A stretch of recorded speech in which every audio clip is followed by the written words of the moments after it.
Spiritism and family planning. Now, some of you might think, well, you might think this is not applicable to me. I'm not interested. I passed this phase in my life. I never had a desire for it. I'm not curious about it. But the fascinating thing that it would be noteworthy is that in Spiritism, you live many lives. So maybe in this life, it wasn't in your reincarnatory plan to have children, but you don't know in the next, and the one after that, and the one after that, and the 10,000 more other ones after that. We don't know what the planning is going to be. And it might be that this life is your entire planning for family planning. It's very possible that this lifetime, it's a huge preparation for the lives to come. There are a plethora, an abundant amount of research and science that talks about whether it's qualitative or quantitative research behind family planning, the ins and outs of it, what you should do, what happens when people actually put time into it. Of course, the more time you put into family planning, of course, the better outcomes there are, such as, but not limited to, when you have a stable partner, when both partners, by the way, because a lot of the tips, even the CDC, when you go on the cdc.gov for family planning, it's all geared towards the women. Very seldom, maybe in the last 10 plus years, have they begin to do research on how the fetus and the pregnancy is affected by the partner involved, by the man. With the exception of, when some women decide not to have a partner, they go to a sperm bank. So there are some exceptions to this, but when you have a partner there, how the man is acting, his lifestyle, his spiritual walk, whether he eats well or doesn't, that also affects the pregnancy for a lot of obvious reasons, but also the developing fetus. So it's not just about the women anymore. We're in a modern age. It's about the man and the woman. Of course, from a spiritist perspective, everybody's involved. It's never just one. Today's talk will be impossible to cover every single aspect of family planning. We would have to do a 10-year schedule worth of talks to go into the nitty-gritty of everything. However, if for those of you who are curious and want to really learn a little bit more, these are some Spiritist books here that touch on reincarnation and the idea of family planning. These are great books, especially Missionaries of the Light, which we'll touch on. Great cases here of reincarnation and the planning thereof, as well as Memoirs of a Suicide, Family Constellation, Liberation, and of course the Codification of Kardec. Reborn for Love was written by a researcher called Hernani Guimarães Andrade. It's not really a spiritist book per se. It's a spiritual book about this suggested case of reincarnation. And it's very interesting. If you want to read more about it, it's more from a scientific perspective and data collecting kind of qualitative research that was done. That it's very interesting. Actually, we have a copy of the book here if anyone's interested in purchasing it. I think it's our last copy. But it is quite fascinating. These other two are just, obviously, they're non-spiritist books, but they are very fascinating. If you guys haven't already read them, I came across this book accidentally, Stories of the Unborn Soul. It's a compilation of stories about pre-birth communication, people who have notions and memories of their life before this life, like what in Spiritism we call the errant state. So they remember before being incarnated in this present life, the process they went through. So it's a compilation of different stories. Very fascinating, very interesting. Equally as interesting is this book called Cosmic Cradle, Spiritual Dimensions of Life Before Birth by Elizabeth Common and Neil Kamen. Very fascinating stuff. It just goes to show you that when Kardec in the Gospel According to Spiritism talks about the universality of the principles and this idea that Spiritism doesn't hold all of the truths in the world, rather it's spread out. So books like these really reflect that idea that, we're not the only ones on this planet who believes in the idea of reincarnation and preparation before we come to this life. So much so, and I believe I bring a quote from this book that this particular writer talks about how when we go from being a spirit to becoming a soul as we incarnate. So just as a sidebar, if anyone wants to do more reading, please do so, because we're not going to cover everything in today's talk. I did want to bring something that was interesting from this particular book. And actuality, before we dive into some really interesting real-life stories that people share, I wanted to share some of, and if you permit me to, my own personal experience, because obviously I'm expecting, but also some ideas about family planning. We think so much that, I planned this, or I didn't plan this. And it's so amazing because I've been hearing a lot of stories lately from women and from couples who have the similar experience as myself. So Daniel and I have been planning to have a child, a baby, for a number of years. And a lot of the decisions that we made were planned around this potential child coming. So and we hadn't shared that information with anybody. We kept it to ourselves. And as we were getting closer to beginning the process of getting there, one day, out of the blue, this spiritist friend of ours, whom we hadn't spoken to maybe in 2 years, and I we're not really that connected on social media. I don't ever talk to this person. I just know them, having done a specific work with them a few years back. So out of the blue, I get a random phone call and a voicemail message, and where this woman, the spiritist woman, details that she had this vision / dream, she wasn't sure which one it was, and where she saw myself holding a little boy in my arms, and she walked up to me and said, "Oh, what a beautiful baby. Is this your baby?" And I said, "Yes, it's my baby boy." So she called me frantically, like overly excited, or very overly zealous, and told me this all in a matter of a voicemail. So I call her back, and she says, "It's crazy. I know I don't know anything about your life. I don't know what you're doing, but this vision came to me, and I had to call you." So it's interesting because nobody at that time knew, but it's very interesting because, they say that the spirit before incarnating is already comes to the family to get acclimated. And of course, and we'll talk about it here today, when we think about the planning of our reincarnatory plan, or putting it together rather, sometimes a lot of times in the book, we see them on an individual level. Like in the book Missionaries of the Life, we hear the story of the case of Segismundo. We see all that was planned and his family, but in actuality what happens is that it's sort of like they bulk plan. So for instance, they will say, okay, the Smith family, so we're going to have Margaret reincarnate first, then John's going to reincarnate, and then about 25 years later, little Susie and little Jimmy are going to come into their lives as a married couple or as a couple in a partnership. So everything is pre-planned, and often it's the couple comes ready pre-planned to come together with specific children, sometimes with specific problems and for specific reasons. So it's just something for us to think about.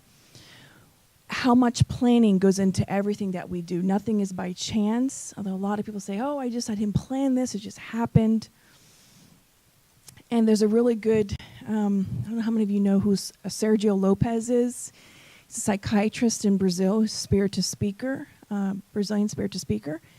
And I recently heard his story, his personal story.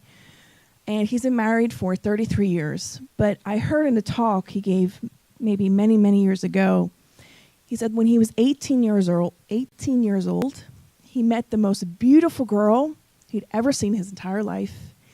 And being 18, full of hormones, they engaged in a romantic, loving relationship.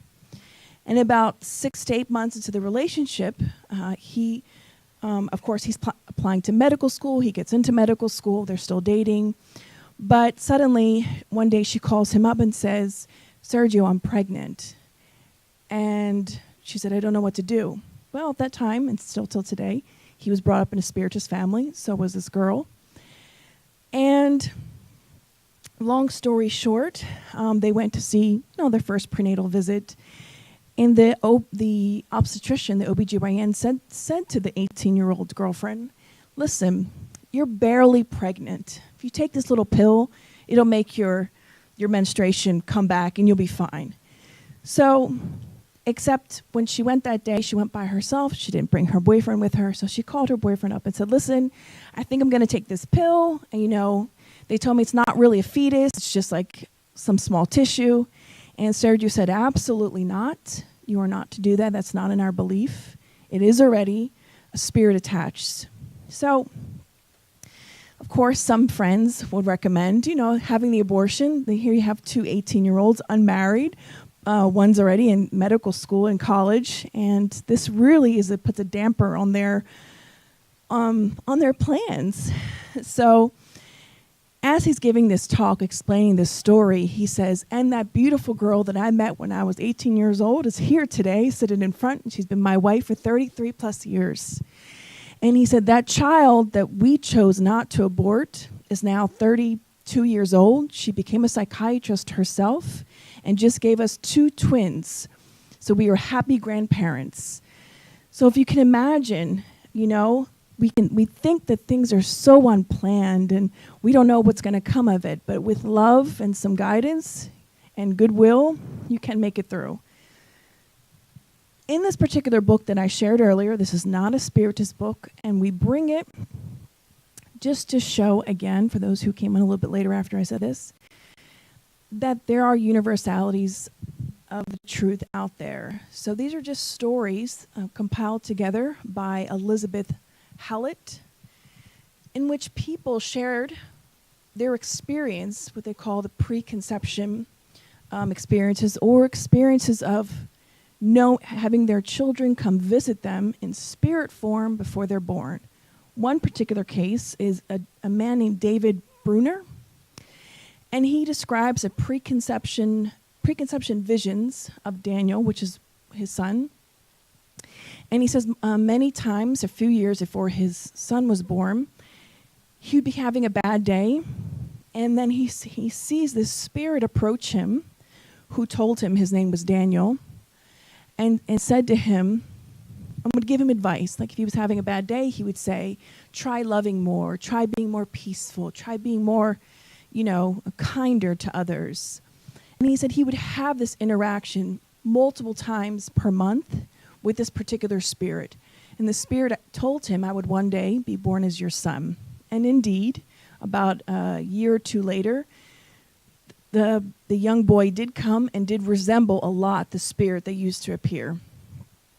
There's another case, which there are a lot of cases like this woman, Renee Stock. She had vivid dreams one day of this little girl, and she had multiple dreams of this little girl, and the little girl in her dream said, "You're going to be my mother." And indeed, probably about a year later, she did give birth to the little girl who looked almost identical to the little girl in her dream. Marilyn is more so of a story of a pre-birth kind of story. She remembered before she came back to this planet, she remembers choosing the timeline this is a direct quote, the timeline that she wanted to be born in, and she remembers choosing her parents. And she was very cognizant in this active memory. She knew why she was coming back and what she was going to go through in this life. Now, that's very rare. I don't know if anybody else in this room has ever had that experience. You knew why you came back? No. It's probably a good thing. Because most of us come back in situations requiring repair. There's this particular book by Jerry Bongard. He's the counselor and director of the Chrysalis Counseling Center in Bellevue, Washington. He's a therapist, and he treats patients such as patients with PTSD. And he wrote this book called The Near Birth Experience instead of the Near Death Experience, because he had so many cases of patients who suffered from severe trauma, and he would use what he called light hypnosis. And he found the patients began to regress back to their childhood and even further before their childhood. And a lot of them would reveal why some of these traumas had happened and what other traumas from previous lives that they brought with them causing further issues in this one. So he details a lot of these cases in this book that are similar to a lot of what Dr. Brian Weiss's books, that he similar experience where he had with his patients. So this is just to show you that there are other books out there if anyone was ever interested in reading them. It's very fascinating. It's very validating as a spiritist to say, yep, this exists everywhere. It's not just us. There's a huge desire for people to understand these aspects of life. There's a huge network of people, forums online, websites, all about this. But of course, within Spiritism, there is a plethora of information. We've all read, and that's why we didn't want to bring it here today, because I feel like it's been recapitulated so many times, the story of Segismundo. You can read about it. It's very detailed in the book. I'm not going to bring it here today. Just going to bring some points. That's very interesting. So most of us know about what a reincarnatory plan is. But for the vast majority, the average person, there's a standardized format that they all go the same way. Now, in the book Missionaries of the Light, they don't specify what that standardized format is. But I'll give you an idea. For those of you who apply to grad school, for instance, if you decide to go to graduate school for social work, for nursing, medical school, there are standards that every school, no matter where you go in the entire United States, there are standards and methods that each school has to utilize. So I like to think that it's the same thing. Whereas Johns Hopkins Medical School versus one of the schools in Maryland, University of Maryland Medical School, of course there's differences, but there are basic standards. I like to think of it as the same thing when it comes to reincarnation. The vast majority follow certain standardized formats. However, if you are a more elevated spirit, depending upon your level of evolution, then it's much more complex. In the book, Missionaries of the Light, I'm going to call him Alexander. He doesn't go into deep detail. He just says that it's a more complicated process. It's complex. Reincarnation processes are used for souls that are more progressed and more evolved. And he kind of leaves it at that. But if you have some goodwill, if you're not like a totally very unevolved spirit, if you have some really good qualities and strong desire to do better, we can influence our reincarnation. And the highlight that Alexander brings to us is that it's important in all of our incarnations for these things here at the bottom. He says we must be responsible and have the, quote, light that arises from love.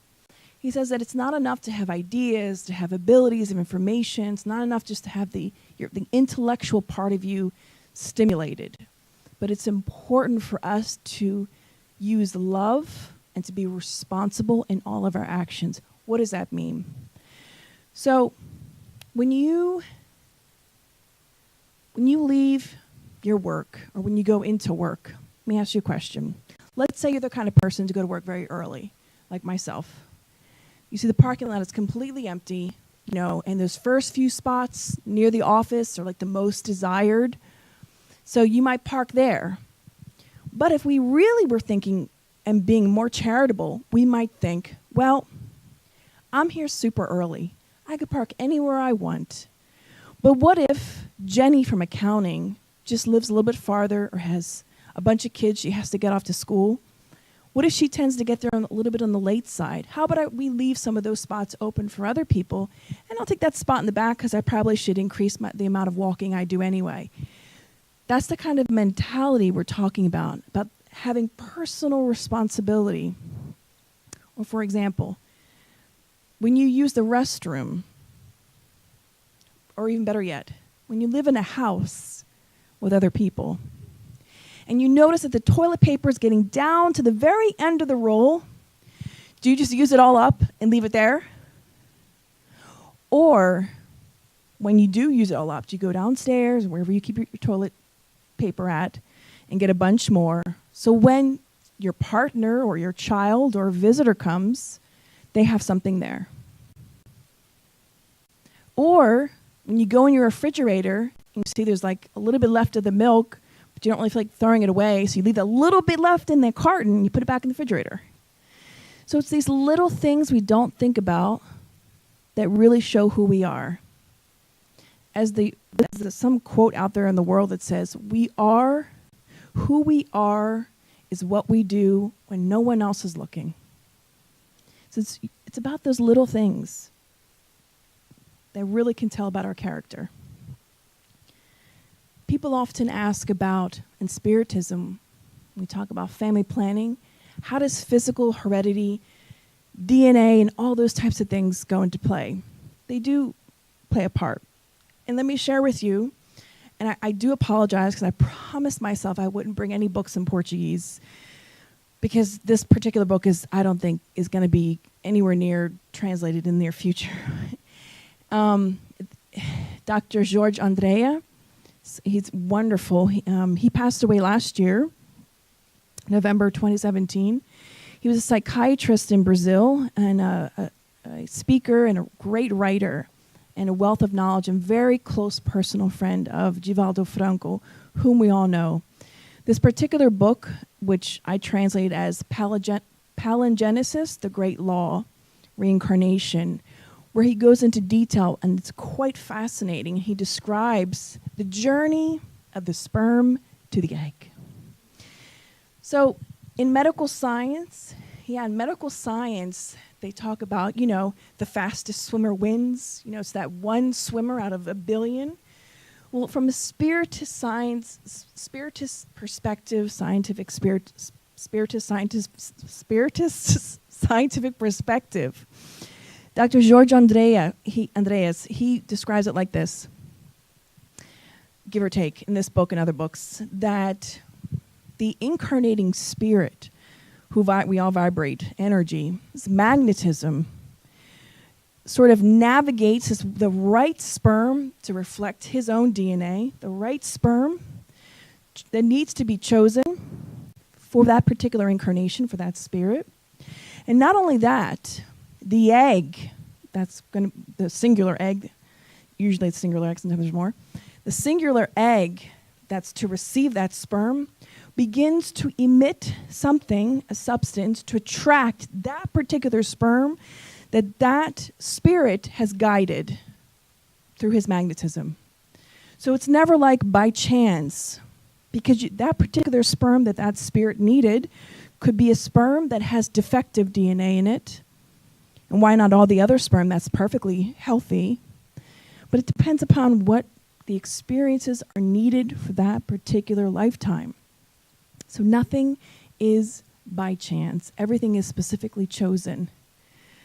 And of course, again, from the Missionaries of the Light, depending upon the individual, depending on your level of evolution and what kind of spirit you are, he says that individuals deserving of intercessory services, the higher power can impress certain modifications on matter from the embryological perspective. What does that mean? If you're really, really good and you've done well in your previous life, in the book Missionaries of the Light, they say, if in this life or the life you just left, you left as a completer, which means if you had a reincarnatory plan and you had a goal and you met all your goals, in your next life, you'll be able to choose your physical body depending upon what your new goal is going to be. It's just interesting for us to note. I like to view it as an incentive for us to do well in this life. Because in the next life, however you want to look, want to come back, but I imagine the more evolved you are, the less likely you're going to be like, oh, I want to look like a model. It's going to be more reflective of a higher purpose. Medical science brings to us, of course, the growing embryo and fetus. But from a Spiritist perspective, we know that before the time of conception, there's a ton of planning that's involved. Even before I was born, you were born, there's a ton of planning that's involved. Years and years and years beforehand. That's why Spiritism views abortion, not spontaneous abortion, but elective abortion, as not a really good choice to make because so much planning has gone involved. From a Spiritist perspective, we know that from the time of conception, the spirit is already linked to that body. From the moment that egg is fertilized, the spirit is attached. And throughout its gestation, from the time it's born, let me go back a little bit here, and from the time that it's born, from 0 months to 6 months, the spirit itself is beginning to diminish. That's why, we'll talk about it here in a minute, that 3 and 4-year-olds still can remember their past. And oftentimes, 3 and 4-year-olds will discuss previous lifetimes that they've had. And that's where, in the book, We're Born for Love, happens, which is not an unusual case. Dr. Ian Stevenson, who he is referenced in this book, has done a lot of research on that as well. That children under the age of 7 are the ones who most reflect their past lives. So here's just a chart laid out for us to show up until the age of 7, that's when we begin to lose our memory of our past lives. We are still very much connected to the spirit plane. That's why it's so important that education, if nothing else, the education from birth up until 7 years old is so important for our children. What we expose them to. Even when the mother is pregnant, what we expose the fetus to, because the spirit is already connected, is science is already showing the effects of that later in life. So it's important for us, if we think about, we know that smoking, drinking, alcohol is bad for the fetus. Well, what about all the spiritual toxins that we take into our body, our spiritual body, the negative thoughts we have, the negative situations that we put ourselves into? So it's noteworthy for us to think about those things. Most of us who've studied Spiritism for a few years or more already understand and know this particular aspect and are familiar with, at 7 years of age, the complete reincarnation process has already happened. And every 7 years, the incarnated person goes through a new level of cycles. So at 7, at 14, at 21, it's whole new cycles that start. In medicine, we know that the frontal lobe doesn't fully develop until age 24. So we can say that you're not really fully an adult until you're in your mid-20s. From a Spiritist perspective, we can say that makes sense, even though we say by age 7, we're fully incarnated. By age 14, it's no coincidence that the teenage years are very tumultuous, because that's when the spirit really awakens. So then every 7 years and slightly thereafter, the spirit is awakening more and more. But that's why, if the spirit is demonstrating tendencies during these years, you're going to start seeing it more so around 2-3 years of age. That's when they're most malleable. They're the most flexible, where you can teach them. There's so many videos on Facebook that I think are disturbing to me. You see parents filming their kids saying cuss words and laughing. They think it's very funny. Oh, look at Jimmy. He's giving me the middle finger. I think it's very disturbing. Because from a Spiritist perspective, that child is growing and is there for us to teach, for us to mold them in a positive way. It's very dangerous when we laugh at our child who's acting like an adult. A lot of people who don't have this perspective. There was a video circulating around many years ago of a little boy telling his mother how to live her life. And the mother in the background is cracking up laughing. But from a psychological and a Spiritist perspective, I felt like she missed the mark there. Now, of course, it's a 2-minute video. She very well could have put her phone down and sat down with Jimmy and talked to him. I hope that's what she did.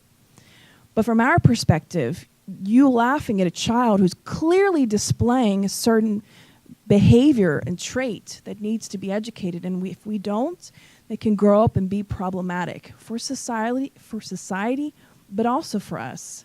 Because we are meant to be born within a family. That is the purpose. That is the point. All of us came from at least one mother and a sperm. So there's a father out there somewhere. Because we are meant to come together in this constellation of family members. Because it all adds up. I mean, happy family, happy individual, then we progress into a universal family. That's why in the book Family Constellation, Joanna says that the family is the cell of society. If you have sick cells, the whole body is going to be sick. It's like cancer cells. They're very small in the beginning, but once they begin to grow and metastasize, they affect the whole body as a whole. That's the same idea here. Joanna shares with us the family is undoubtedly the safe fortress for the creature to protect itself from the outside world's aggressions. In science or in research, they say that children have better success rates when they have certain, what they call protective factors. What does that mean?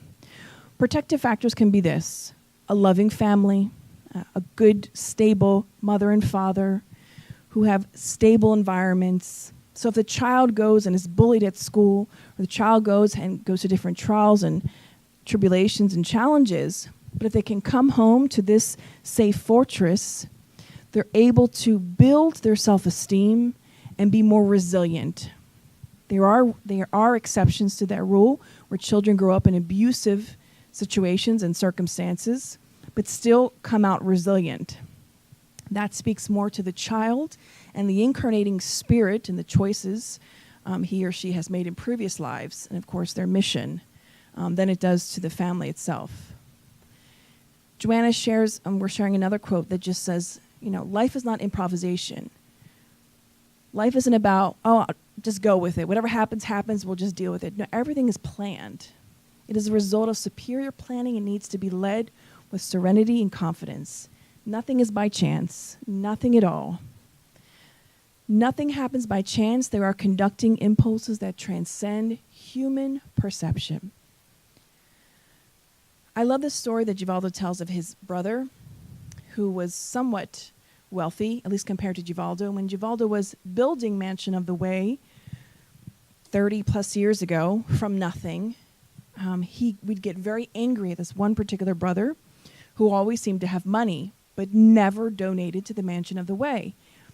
He always, for some reason, this particular brother took fancy to liked this family next door and their son. He just had some sort of feeling of, he wanted to help this child. He wanted to give everything to this child that wasn't related to them in any way. But he had spoken with the child's parents and said, look, I want to help. I want to give you money so he can go to good school, so he can get this, so he can get that, he can get a car, he can get all these things.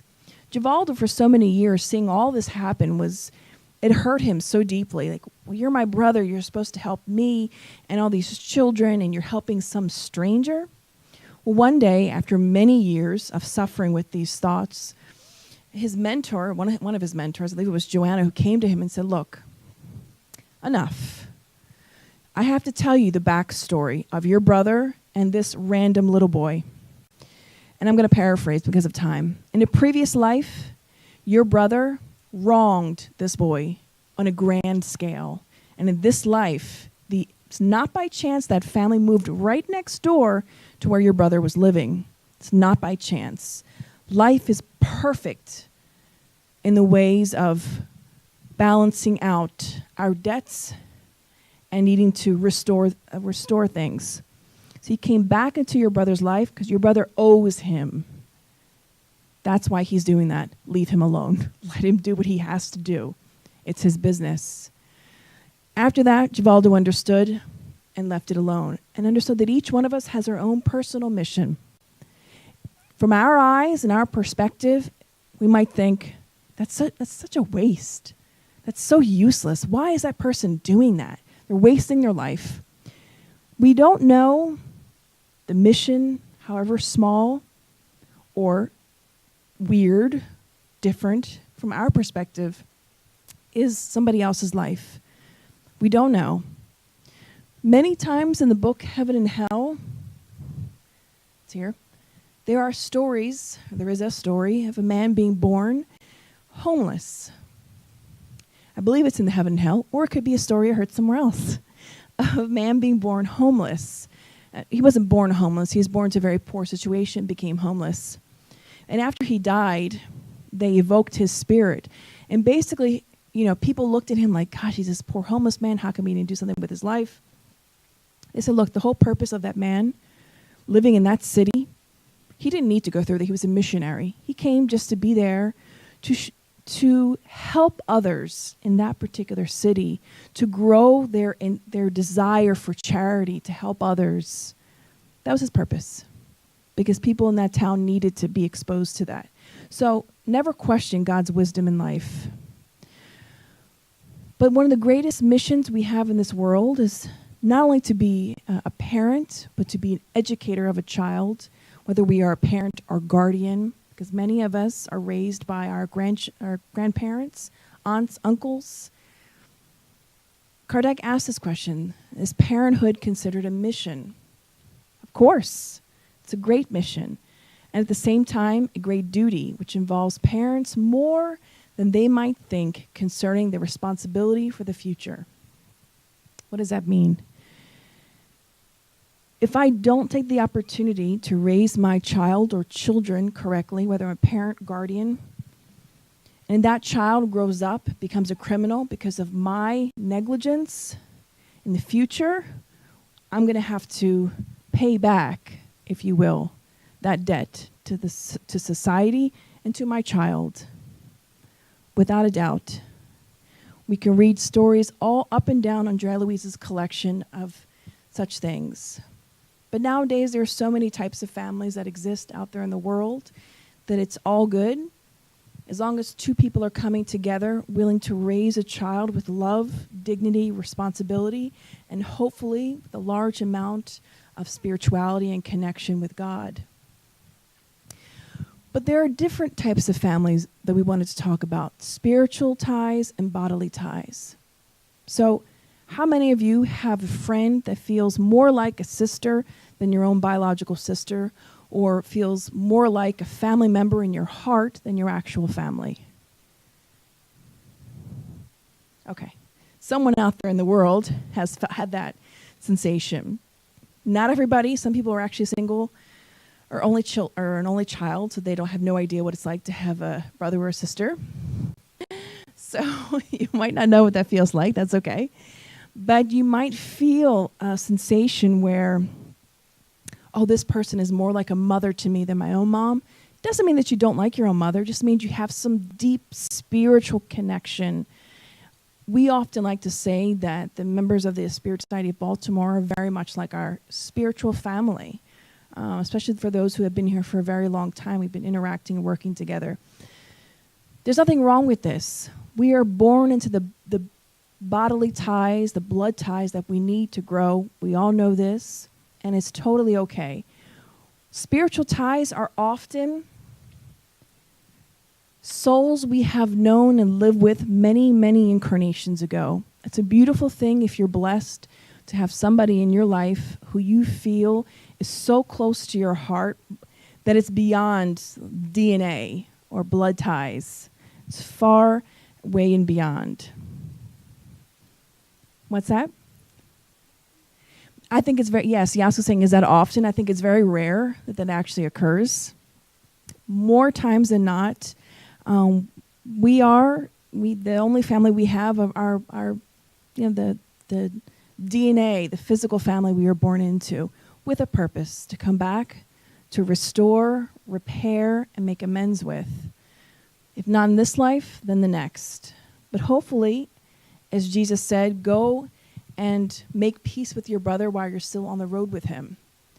As we share, we are reborn where we can be useful and needed. And we have the parents that we need. So if we reflect a little bit about all the challenges or not that we've had, we have the parents that we need to grow and learn from.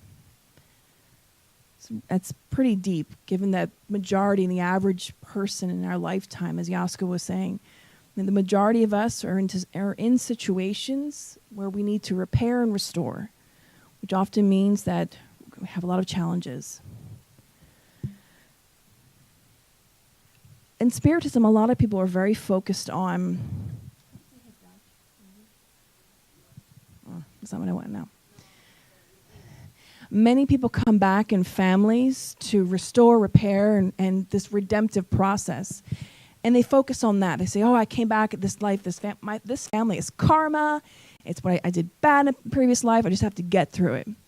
We often focus on that and don't focus enough on what part I played, how I have to work on myself, and how I ended up in this situation to begin with.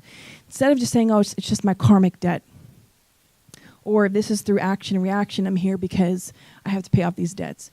What we should really do more of and focus more on, and that's why I love the Joanna DeAndrews collection, because she focuses a lot on the psychology behind the spiritual evolution of us all, is working on our emotions, working on our behaviors, primarily forgiveness as well, forgiveness of ourselves first.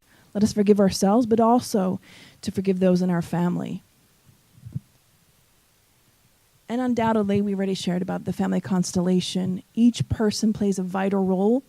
Just a FYI, the family constellation, psychographed by Giancarlo Franco and by the spirit Joanna DeAndrews, has nothing to do with Bert Hellinger.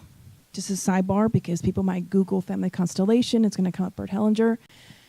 It's not. This is a spiritist book, and we're not here to talk about family constellation according to Bert Hellinger, not today. But Joanna shows us that each role that we play in a family is vital, and it's important that we know our role and we fulfill it. If in this life you're the daughter, don't try to be the mother. If in this life you are the father, don't try to be the son. A lot of couples try to be their child's best friend, and they lack or they miss the mark in fulfilling their duty as a father and mother, because they want to be cool, because they want to, be their child's best friend. That is not our role. Of course, we want to be a friend to our child. But from the Spiritist perspective, it's important that we know what roles we play and we try to fulfill them the best we can. And in that book, Family Constellation, you can read more about that. There are many challenges of the incarnated spirit and their parents endure, undoubtedly. Frustrations, attitude, which can lead to aggressiveness, escape, projection, and laziness. Or on a positive side, frustrations can lead us to later in life overcoming challenging and acquiring new habits. A lot of the time, many parents, and I don't want to say nowadays, because I believe that this behavior has always existed. You'll have a parent that struggles really hard their whole life. And when they have children, they say, I don't want my children to suffer. I'm going to give them everything. That is the worst thing you can do for your children. No, allow your children to experience frustration. It is good for them to experience what it's like, because what's going to happen? They're going to grow up. They're going to have their own job. They're going to move out. And the moment they experience frustration, they're not going to know how to handle it, because mommy or daddy or auntie or grandmother never allowed them to experience it. So we have a lot of outbursts of aggressiveness and a lot of other issues that can happen. So it's very important to allow our children to grow, to know when to stand back a little bit and allow them to experience. There's a term, hover mother, that's floating out there in the world, and those are the kind of mothers or parents that constantly hover over their child. They never allow them to do anything. There was a show on TV that has been canceled for many years, but it's been on Netflix for quite a while, called The Office. It's a hilarious, a comedic show that deals with everyone that's within an office. There's one particular episode where this particular character, whose name is Dwight, played by Rainn Wilson, the actor, where he tells the people in the office who want to try to keep everything sanitary, talk about having sanitary stations, and he turns to the people in his office and tells everybody, you all coddle your immune system too much. Dig your hands in the dirt. And then a coworker says to him, so Dwight, so what you're saying is, if I'm sick and I'm sneezing, in your theory, I should just come and cough on you. He says, yes, I almost welcome it. So the idea is, it's comedic, but somehow Dwight is right. You know, when we protect our children too much, we don't let them go play outside. We don't let them go to a friend's house. We're not allowing their physical and their own personal immune system to develop. Now, we know that this world isn't the best world to be living in, and we have to have safeguards in place, of course. We're not saying you should be irresponsible. There have been so many kidnappings that happen on a daily basis, and the bank of children that go missing grows in numbers every year.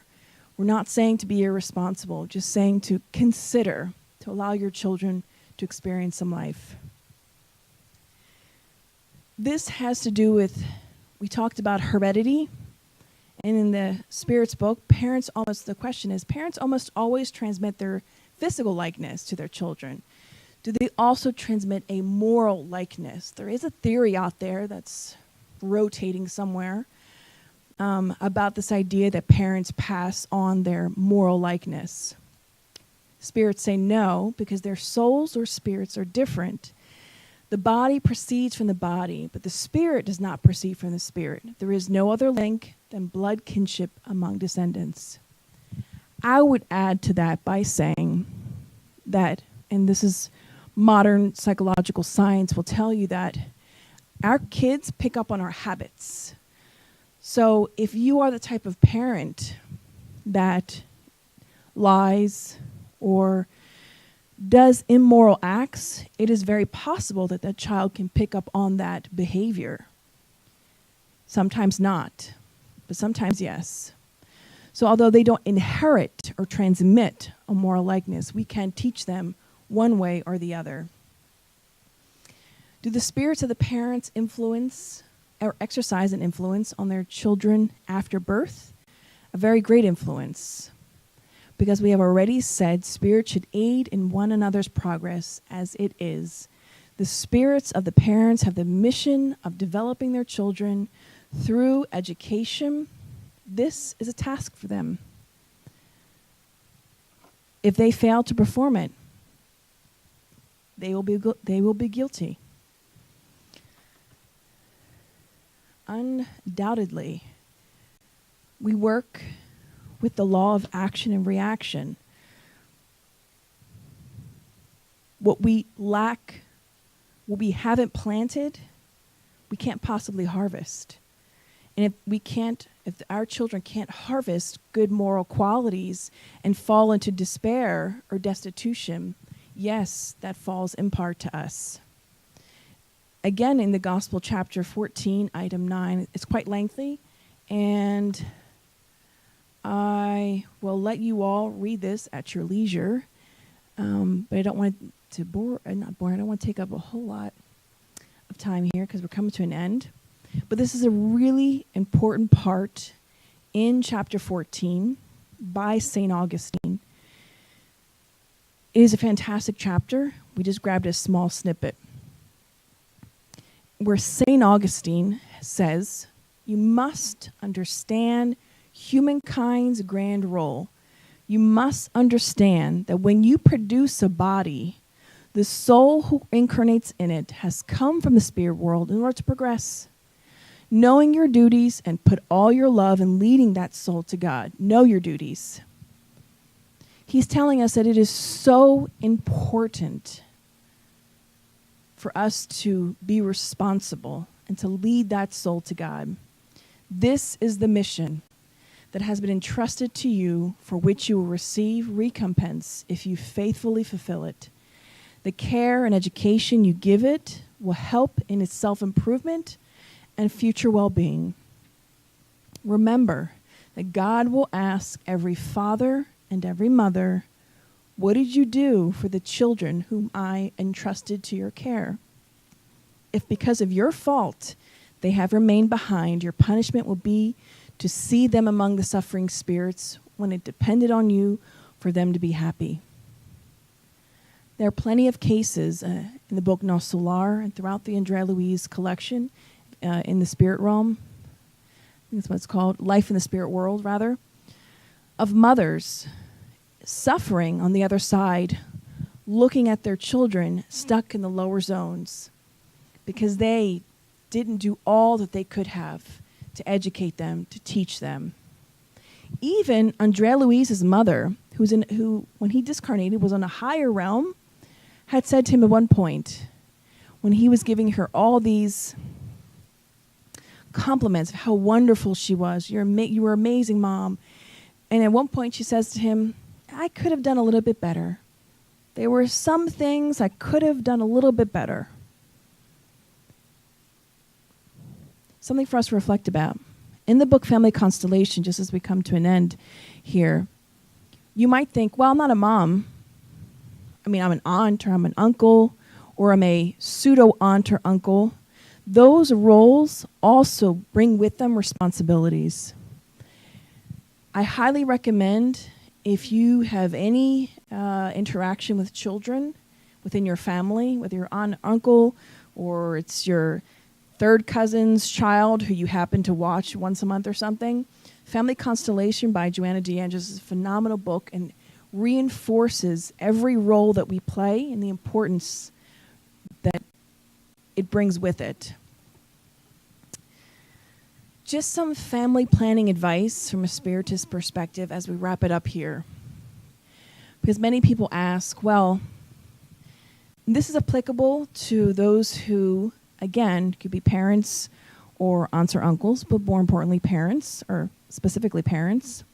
Whether before you become a parent or after the fact, no matter how old your child is, you can utilize all of these, no matter who you are, utilizing each one of these interventions can be beneficial to your life. Parents, educators of children, and the like, should work on our own spiritual walk. Even if you're not a parent, we should be working on our own spiritual life, whether it's through studying or enlightening ourselves, creating a spiritual practice. In Spiritism, we utilize the idea of God in the home, which is a weekly meeting we have where we study the gospel according to Spiritism and other Spiritist books. We also like to attend Spiritist meetings, but if you are of a different religion, you can go to your church. Your church generally has Bible studies. That's just as good, as long as you have a spiritual practice. But as a side note that we always like to remember, you could be the most affluent Spiritist reader and study researcher of all the Spiritist books and attend all the most magnificent lectures that there is to give. Watching Givaldo or these great speakers all throughout the U.S. and abroad. But if we don't do this one thing, none of it really matters. And that is,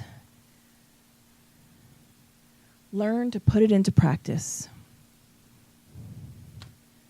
We can have the best library of books within our soul, but if at not one point we don't actually put that into practice, if we don't stop to think what our actions and our thoughts are having an effect on ourselves and also those around us, It's just kind of a waste. Eventually, because of the law of progress, you will get there. We all will get there. But our meeting with happiness, if you will be a lot faster if we work to more and put things into practice. Prayer always, we always say it's the most underused, underappreciated tool that exists within our human society. And don't just say in Spiritism, within our human society. We don't utilize it enough. And we actually began to have a really bad culture of saying, when somebody is suffering, we say, oh, I'll pray for you. And it becomes a meaningless phrase we say sometimes, if you're honest with yourself. If you do a tally of all the times you've said that to someone, whether online, social media, or texted it, or said it over the phone, or told to your coworker, did you really pray for them? Did we really pray for them? Did you come here, put their name in the book, and really pray for them?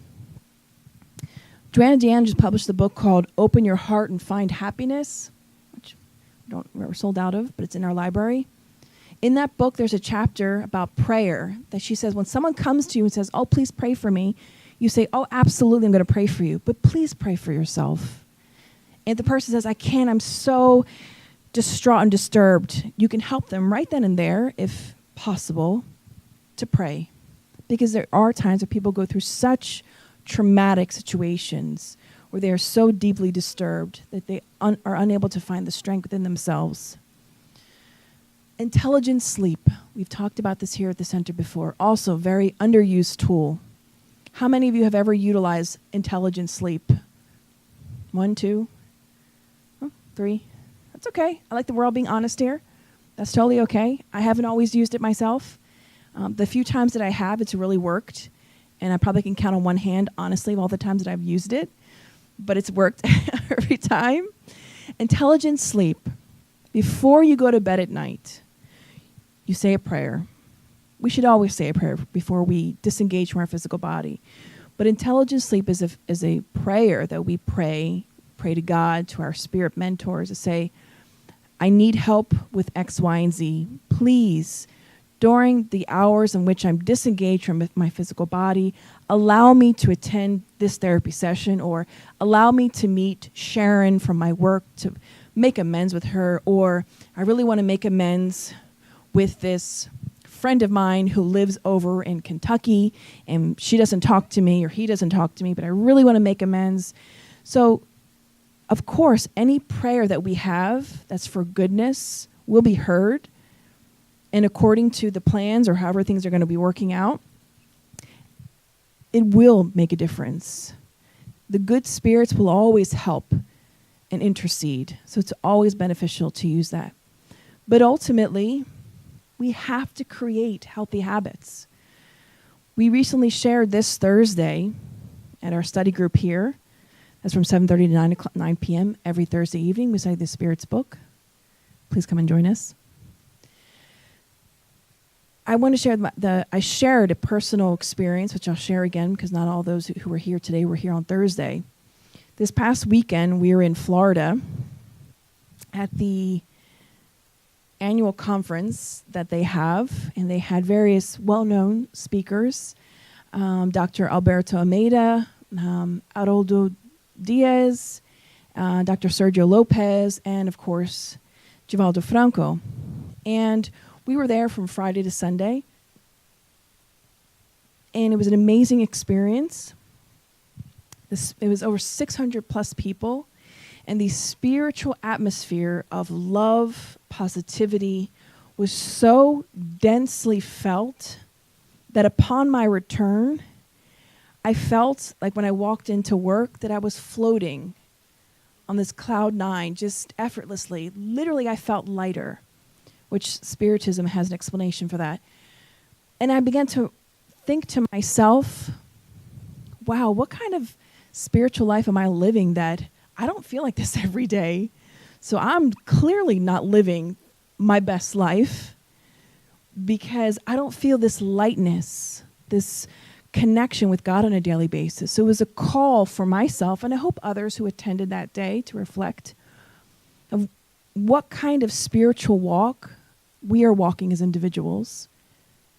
That every thought I have affects the energy and the vibration that I carry. That my unbalanced thoughts become like a heavy backpack that I carry with me. But the more tuned in I am, the lighter I feel to the creation, to the Creator, to goodness. So creating healthy habits for mental, emotional, physical life. Yes, diet, healthy diet and exercise helps tremendously. But that's just on a physical level. If you don't know where to start, Joanna says, just start wherever you are. Get a book, start to study it on a weekly basis. Get into a positive routine. Having a routine where you're disciplined every day is so important. We highly recommend that as well. You get up in the morning, you make your bed, you do your daily prayer, or if you'd like to meditate, whatever brings you closer to God, whatever works for you is whatever works for you. It's nobody's business but your own. As long as you're not harming yourself or anybody else, whatever floats your boat, as they say. So I hope that with today's talk, we've taken away that there's a lot of planning from the spirit side, from the spiritual realm, before we are even born when it comes to the planning of our families. And that what we may look upon as accidental, or that shouldn't have happened, or I don't know what I'm going to do with the situation, has always been pre-planned. I never forget when I cared for an infant when I did pediatrics a long time ago who had trisomy 18 and some rendition of it, some level of trisomy. So it's one of the trisomies. I believe it's trisomy 18. So Down syndrome is trisomy 21, correct? Yes. So trisomy 18 is like much, much, much, much worse. And the baby that was born so disfigured, and that the pediatrician that came around called him the little monster, which was terrible, of course. But he said it not in a way to be funny. He literally said, "This is a little monster that never should have been born. The mother's body should have aborted it. Why is he even here?" The baby, the last time I saw it was a couple months old. Had very unhuman-like features, but we know it's not by chance that baby was born. That spirit needed to be born in that body, however disfigured or unhuman-like it was. That was a blessing for that spirit who had been waiting centuries for the opportunity to be born. Now that mother did not feel that baby was a little monster. That was her angel. So loved by this mother, but medical science didn't understand it. But that's okay. The mother knew, even intuitively, her responsibility and her purpose as a parent was to love for as long as God would allow her. So, nothing is by chance. Everything, there is a purpose. That's not to say that we shouldn't be responsible or try to be as responsible as we can in our lives to plan as much as we can, but also accept the plans of God when they happen.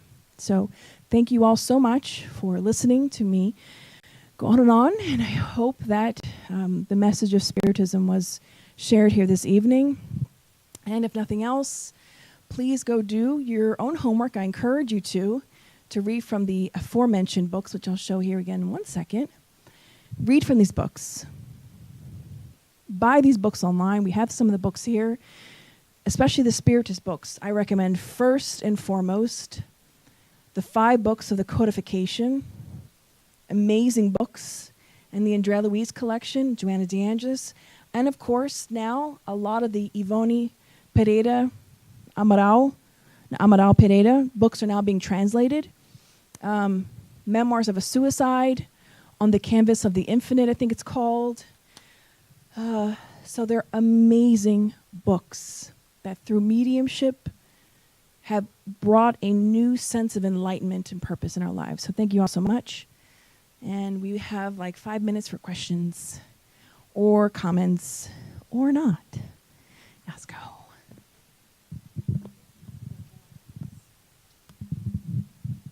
Great talk. Well, I heard that those, of course, it's a plan. If it's a plan, it can be or cannot be completely, exactly fulfilled or followed. Plus, each one of us have our free will,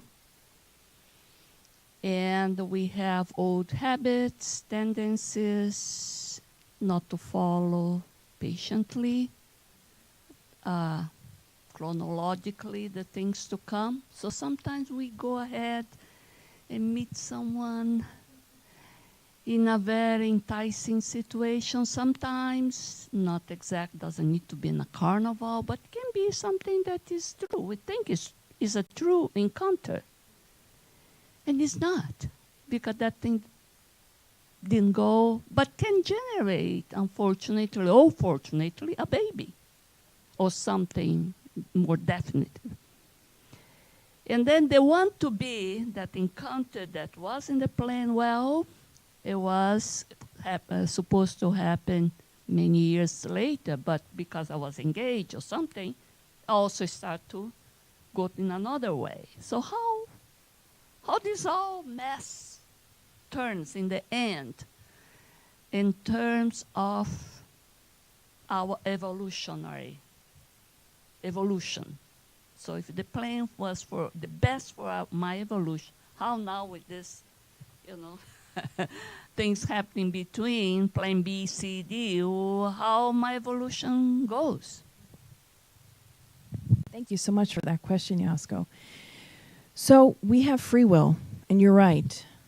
Sometimes the plan is, for Jonathan and Mary to get together and enter into a partnership, whether that's marriage or otherwise, and to have a particular child. But when the time comes, sometimes the father or the mother or both reject the child. It's their free will. But if it's in the plan, at some point it has to happen. I'll go back to the case of Sergio Lopez, the psychiatrist from Brazil. Him and his wife, after they had their first child, 8 years later, after their daughter was like about 8 or 9, his wife said, I want to return to school, because for 8 years she had given up her life to kind of raise the child as her husband went to medical school and did his specialty. So he said, yeah, sure, go back to school. A few months into her going back to school, she started having this idea in her head, like, let's have another child. And he said, you just started college. Why do you want to have another child? Like, you're re-beginning your life. Like, you gave up so much already. So she kept persisting. Finally, she said, she wants to have a boy. So one day she told her husband, Sergio, you know what? I'm not going to say it anymore. I'm not going to push you. If you don't want it, I'm going to let it go. So it was let go. Soon as the wife stopped asking, the daughter, who wasn't 8, she must have been like 5 or 6. I'm sorry. She was below the age of 7. 5 or 6 at the time. She started spontaneously talking to herself when she was playing. And I believe she said she was playing with like a little boy. So she said, oh, this is my little friend. He came to play with me. Yeah, she called him she referred to him as her brother. So Sergio and his wife had never spoken to their daughter about wanting to have a child, another child, and the wife never expressed to the daughter, I want to have a son. So he thought, oh, that's really bizarre. But being a spiritist, he thought, it's interesting. So the more and more his daughter talked about it, the more he became a little bit more open to the idea. And one day he went to give a lecture. And after the lecture, him and his wife and the child and the directors of the particular Spiritist Center went out to eat. One of them happened to be a medium. And they were sitting there at the table. And he said he saw the medium's eyes looking one way, looking at Sergio, looking at one way, looking at Sergio, looking at one way. Finally, he said to the medium, what are you seeing? And she said, well, I'm going to tell you something. And I'm paraphrasing his story here. So the medium says to him, look, there's a male spirit here that says you are very stubborn.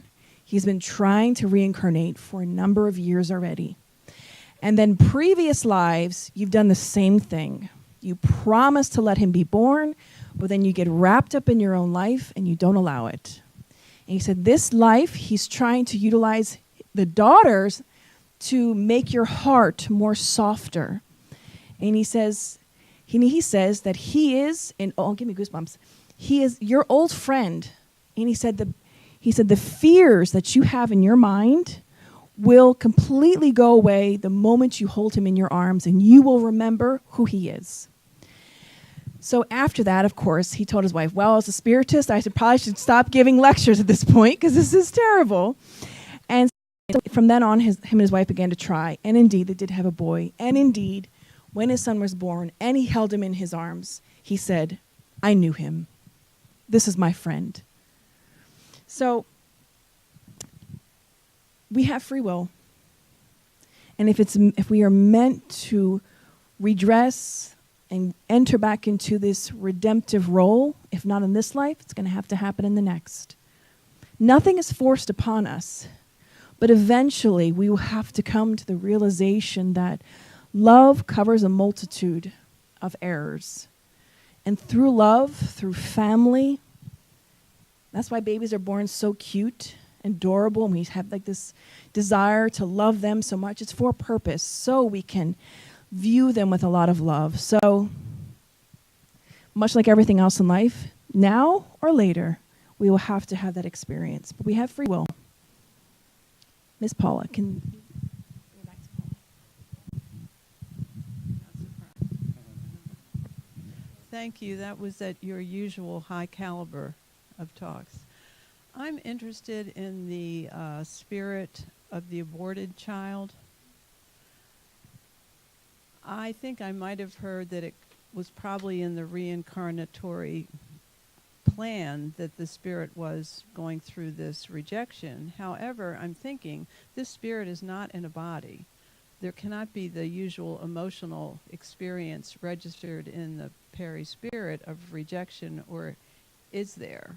And I'm bringing it up if I can summarize quickly. I went to a family Constellations, the Bert Hellinger form, earlier in the month, and we did about 5 different family stories.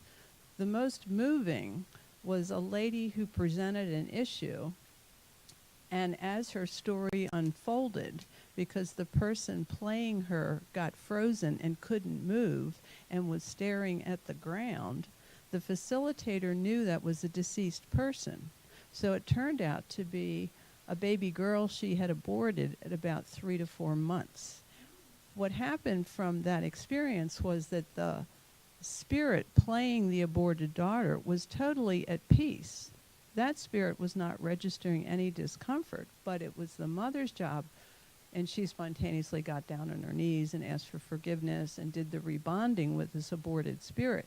So that's what's also making me still spend time thinking about it.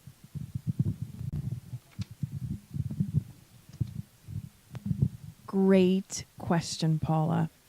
So much like everything else, it depends upon the level of the spirit, and it depends upon what that spirit is meant to go through. Yes, nothing is by chance. However, in God's plan, it's not in anybody's plan to become a murderer, and it's not in anybody's plan to commit any acts against the laws of God.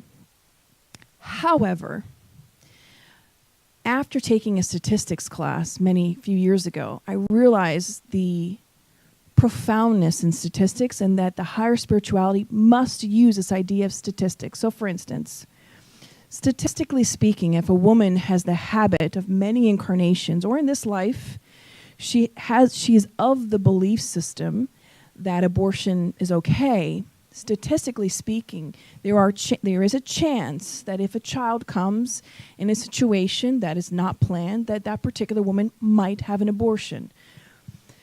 But again, that's not something it's not something where it's planned to say, well, you're meant to experience it. Statistically, you might have this experience. However, what is planned is that this mother to receive this child. I believe it's Missionaries of the Light, could be in Solar. There's a case of a mother who has an abortion, but it's not an abortion where she goes to a clinic and gets the procedure done, but she's an alcoholic pretty much, and she keeps partying. And each time she gets pregnant with the same spirit, the body, of course, cannot tolerate it, and the body has a spontaneous abortion. With every spirit, it's different. Some spirits are able to forgive and move on. There's a case in the book Liberation by Andrea Louise, the spirit, where a woman has upwards of 10 to 15 abortions in her lifetime. And when she dies, those spirits never forgave her. So when she dies, they drag her to this lower spirit colony. It's all in Liberation, where they judge her. And because of her guilt, she stays stuck in that arena with her victims. So it depends upon the spirits. Some spirits can move on, much like this particular spirit in this case, where they moved on, forgave, and perhaps, needed that experience or just learned from it and moved on. And others no. Does the spirit feel it? To a degree, yes. Does it depend upon at what stage that the child is aborted? From a spiritist perspective, I can't give you specifics. I would imagine perhaps so, because each stage of the pregnancy, molecule by molecule, the spirit is being attached. But we believe that reincarnation, the process, has already begun as soon as the sperm fertilizes the egg, becomes a zygote, which medical science calls a zygote. It's a fertilized egg.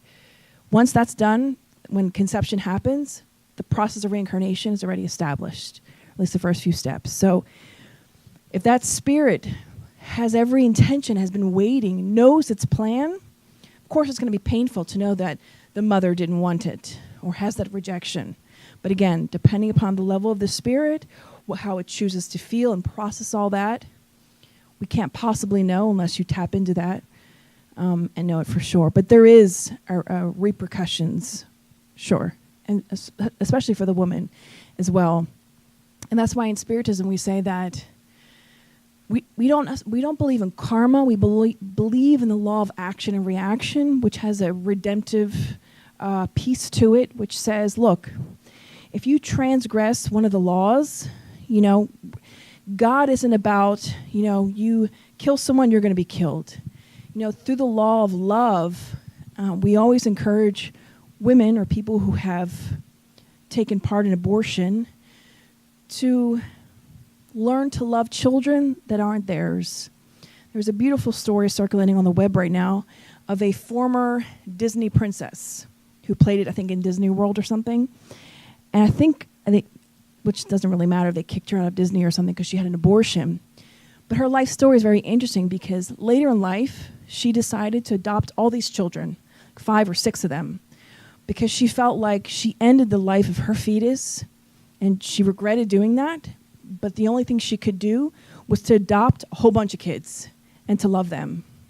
And through that love, she was able to, we believe in Spiritism, sort of find a new pathway and sort of redeem herself in a way, if you will. But thank you, Paula. I hope that answers your question, at least some degree. Any other questions or comments? Yes. There is a doctor in Brazil. He just passed away. He was 102 years old. He was happened to be my doctor. I have his prescription. I framed this prescription because I knew how long it took for him to get his vaccine. It's a vaccine to get approved in Brazil. He fought for a long time. He was sued by government, and a lot of people were suing him, and he would not give up. And then when the government started suing his team, that's when he had to shut down his lab because his team said, well, I don't have money to pay attorney to continue this fight with you. So he was okay when he was getting sued because he didn't care. He was still fighting. And he got the approval to sell his vaccine to treat his patient, which he was already doing for many, many years, but without approval because he couldn't get the approval because, problems with the lot of competition here. And it's too good to be true, and it would take a lot of people away from doctor's office because it cures a lot of disease. So he got the approval in 2016, and he just passed away. And I think it was a mission for him. He fought, and he lived this long life until he got this done. Yeah. People can live out their whole life until their mission is done, and boom, they go back. They're Euripides Barçanufo, amazing story, amazing medium. They say that his mediumship was so much more profound even than Chico Xavier. When Chico Xavier, if you know anything about him, he had this profound, amazing mediumship. But they say that Euripides Barçanufo was so much more developed as a medium that he even got a personal message from Mother Mary that even Chico was like, Emmanuel, how come I didn't get one? But I share Euripides' story because he died young, right, Daniel? He died like 38. So, well, give or take a few years. But his death is so interesting that basically I think he knew when he was going to die. Like, it's kind of like, well, your mission's done. You know, it's time to move on. So, you know, once you've completed your mission, once your purpose, I mean, people do have what's called moratoriums. They do have, moratorium to stay a little bit longer to do more things. As we know, the story of Givaldo Franco and Raul Teixeira have moratoriums, thank God. So, yeah, but we all have missions. Some not as great and grand as creating a vaccine, but the rest of us, sometimes our greatest mission is just to be a good father, just to be a good mother, because we might have spent 20 incarnations faltering. But this life, man, you got it right. You raised a great kid, and that is the best thing you've done. So thank you for your comment. Yasko, yes. Yes. I think also to think about adoption.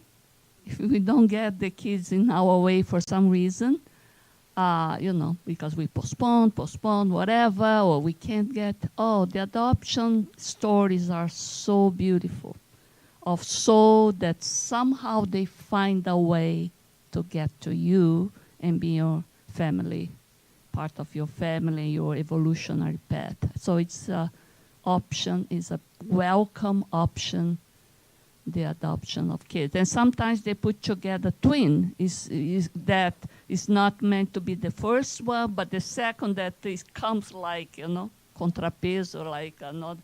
And that was the one, the special one, that was supposed to be together with the mom or father. Definitely a topic that should be talked about at a different time. But definitely adoption is a great option. But thank you all for your comments and questions. We are going to move to our passes session.